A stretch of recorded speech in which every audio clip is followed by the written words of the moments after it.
So this video is all about the TB-3, this one here, about powering your TB-3 specifically from your MX-1 and some of the problems you might encounter, like what you'll see in the video.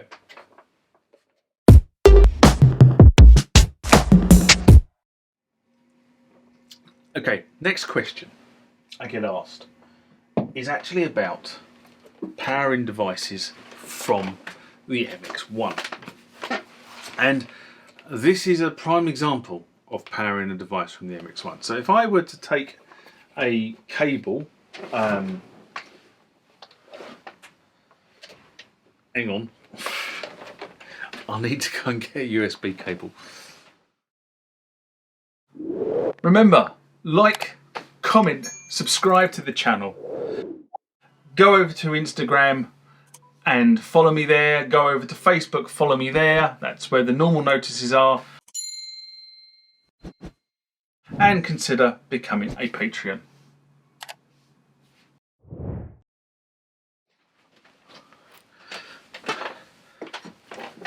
In real terms, you would just see me walk off camera and walk back onto camera. Actually, this has taken me about 5 minutes to find a cable.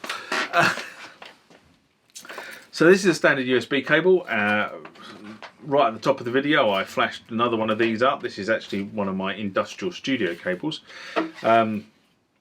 These things are fairly robust cables, and do excuse the bangs that seem to be going on outside. It is actually fireworks night this evening. Anyway, we went and saw fireworks last night. But that's the standard USB cable, okay? And if I were to plug this into port number 3 on the MX-1, now against contrary belief, the MX-1 only has one port that actually derives or pushes power out to any third-party devices. So you can only power one device off the MX-1. Having said that, you are actually further limited in how much current the device draws. And the reason for this is the fact that the MX-1 itself needs about 500 milliamps of power. And the power supply that supplies the MX-1 actually only pushes 800 milliamps of power to it. Sorry, 800 milliamps to it. Okay, so use the word power because people will start picking me up about that. Power is voltage times amps. That's not quite what I mean. What I mean is how many amps does the actual machine need. 500 milliamps, total power supply available, total ampage available is, I keep saying power, I do apologise, I do not mean power. Total milliamps available, 800 milliamps, there's 300 milliamps spare. Now this happens to need only 300 milliamps. So if I were to plug this into my TB-3 like so, as you can see, and if I do that, it doesn't light up, does it? Why is it not coming up?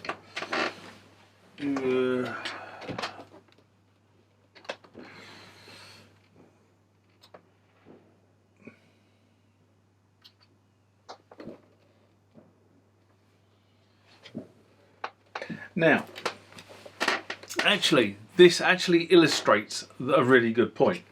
So I know that this works with that, okay? I do know that, but it's not working particularly with this cable. So what I'm going to do is I'm going to take that cable out, and I'm just going to swap that cable there across to there, and then what I'm going to do is unplug this one from here, and we'll see if that makes this work.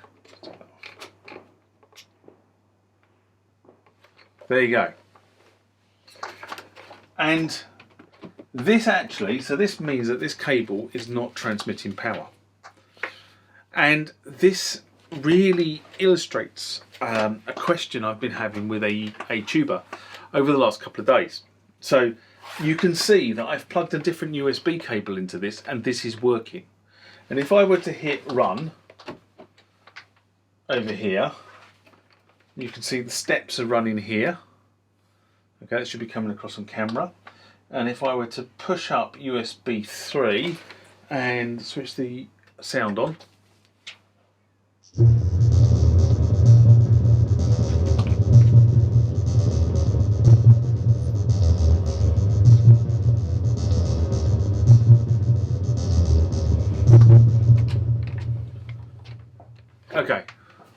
I think I've just proved the point in that this cable, for whatever reason, is not transmitting power. So, a couple of suggestions here if you're in that situation that you just saw me in. The first thing is, have you got something like this? Okay, yes, I have Apple products, so I have an iPhone and an iPad. And this was the old iPad charger, which looked like that. And this is the standard Apple iPhone charger. Now, the difference between the two chargers is this one pushes out 1000 milliamps or 1 amp. And this one here pushes out 2100 milliamps or 2.1 amps. And that's because the iPad needs a bit more kick to charge it. If you charge your iPhone with this, it will charge up really, really quickly because it sees this as a fast charger and this as a normal charger. But if you've got either one of these, then what you can do is you can take your duff, what you think is your duff cable, and you plug one end into that end like that. And then I will go over here and I will take out one of the cables and I'll plug in that cable. I'll unplug that. I'll plug the cable into here, and as you can see, that cable is now transmitting power. So it is powering on this device, which is really interesting because that wasn't working a second ago. If I put this into the USB sockets on my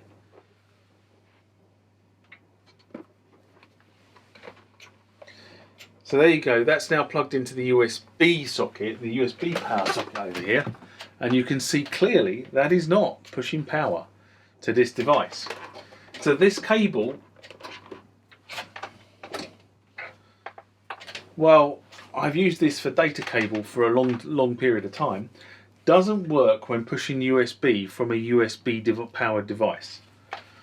And that is very, very interesting. Whereas if I take the cable I know was working, which is this one here, and plug that in from my MX-1, that works.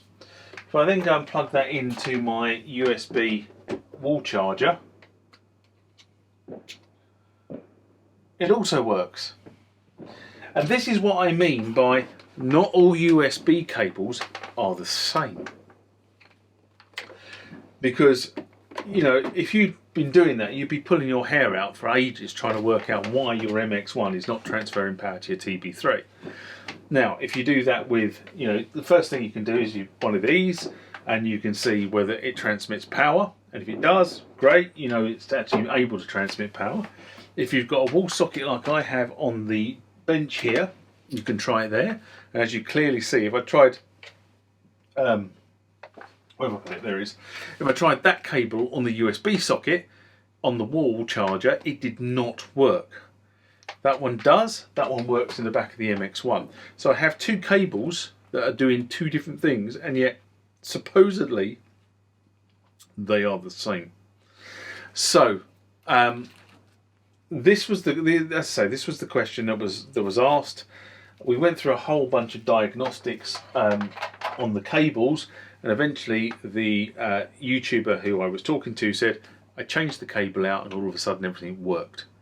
So there you go. That is how do I power a USB device on the USB port.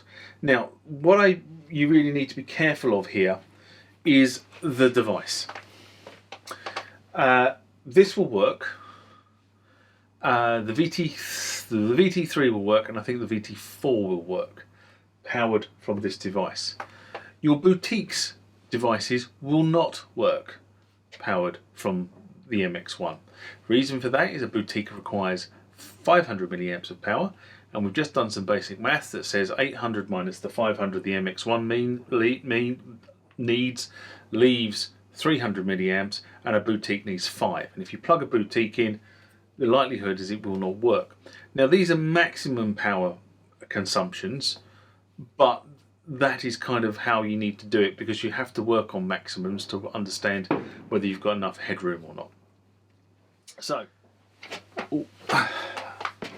I'm hoping that this video has given some clarity on some of the questions you've been asking.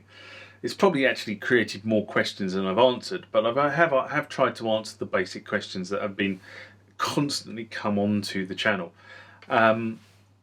If I have, then great. If I haven't, you know what, that's what the comment section on the channel is for. Ask comments, I'll roll them up, and I'll try and do another sort of ARIA question and answer session, because ARIA seems to cause, well actually no, it's not ARIA, that's not fair. MX-1 seems to cause a lot of issues because people don't really understand what the MX-1 is. And in fact, to be honest, the MX-1 really is confused. You know, is it a mixer? Is it a surface? You know, personally to me, it's a mixer. It's not a surface. I can't get on using this as a surface. I never have been able to. And I tried it in the early days, gave up, and have never gone back. So at this point, I'm going to probably turn around and say, live long and prosper. I'll see you next time. Bye-bye.